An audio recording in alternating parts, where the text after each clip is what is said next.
Welcome back to my channel SD family. জয় শ্রীকৃষ্ণ, রাধে রাধে।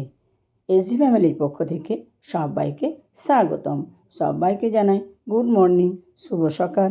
তার সাথে সবাইকে জানাই অনেক অনেক শুভেচ্ছা, অনেক অনেক অভিনন্দন। তো সবাই কেমন আছো? আশা করি ভালো আছো। আমি চলে এলাম তোমাদের জন্য একটা সুন্দর গল্প নিয়ে।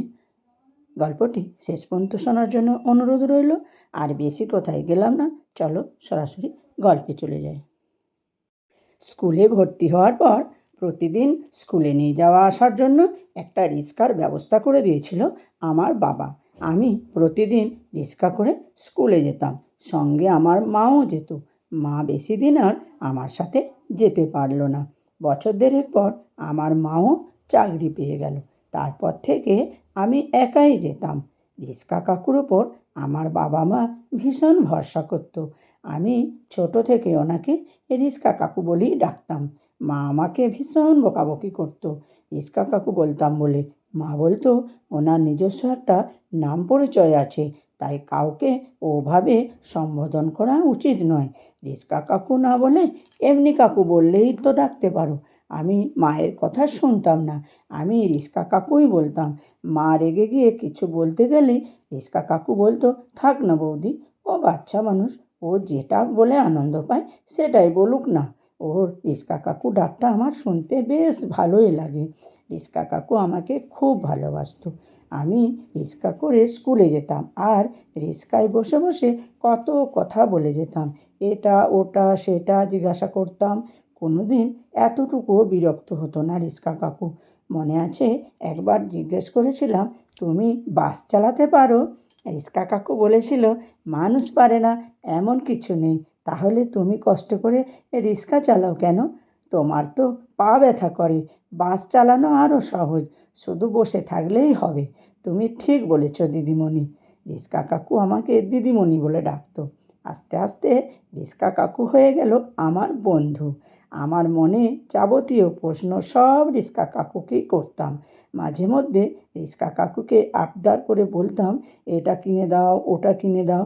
রিক্সা কাকু একবার কিনে দেয়াতে আমার বাবা রিক্সা কাকুকে খুব বকেছিল, আর কোনো দিন যেন কিনে না দেয়া হয় সেটাও তো বলে দিয়েছিল। সেদিন রিক্সা কাকুর মনটা ভীষণ খারাপ হয়ে যেতে দেখেছিলাম। আমার মা রিক্সা কাকুকে ডেকে পরে বলেছিল, বিলাসদা, তোমার দাদার কথায় রাগ করো না, মম বায়না করলে ওকে বলো ওসব খেতে নেই।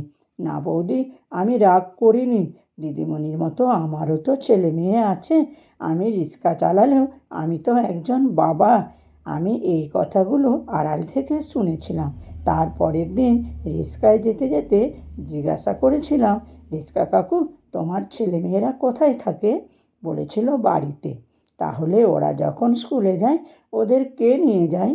রিক্সা কাকু সেদিন বলতে পারেনি। কথাটা কেন পারেনি সেটা আমি সেদিন বুঝতে পারিনি। পরে অনেকবার জিজ্ঞাসা করেও কোনো উত্তর পাইনি। রিক্সা কাকু একদিন বলেছিল, রিক্সা কাকুর বাড়ি মুর্শিদাবাদে কোনো একটা গ্রামে, আর ওখানে রিক্সা কাকুর ছেলে মেয়ে বউ সবাই থাকে। কয়েকদিন আগে কাবুলিওয়ালা গল্পটা পড়তে পড়তে রহমতের মধ্যে রিক্সা কাকুকে খুঁজে পেয়েছিলাম। আমাকে নিজের মেয়ের মতোই ভালোবাসতো রিক্সা কাকু।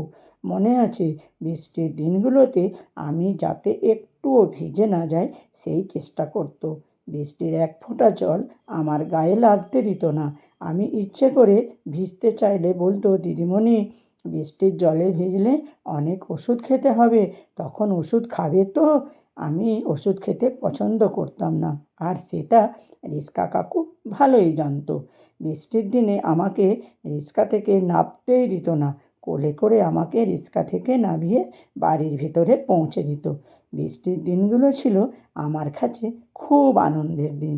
রিক্সা কাকুর কোলে ওঠার সুযোগ হতো ওই দিনগুলোতে। কেন জানি না রিক্সা কাকুর কোলে উঠতে খুব খুব ইচ্ছে হতো।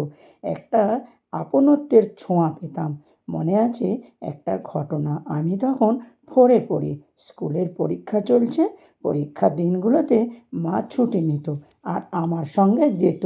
রিক্সা কাকু রিক্সা থেকে নেমে স্কুলে ঢুকবো, তখন এই আন্টির সাথে দেখা। মা বলেছিল প্রণাম করতে, পাশে রিক্সা কাকু দাঁড়িয়েছিল।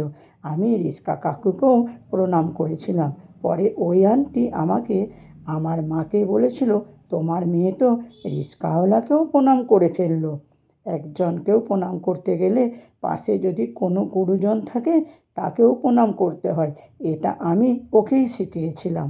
সেদিন রিক্সা কাকু আমাকে অনেক আশীর্বাদ করে বলেছিল, দিদিমণি তুমি অনেক বড় হও, তুমি একদিন বড় স্কুলের দিদিমণি হবে।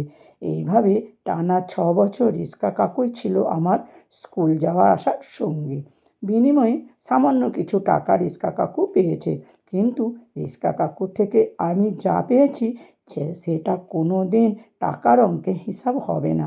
প্রাইমারির গণ্ডি পেরিয়ে আমি হাই স্কুলে এলাম। রিক্সা ছেড়ে আমার জন্য ঠিক করা হলো স্কুল বাস।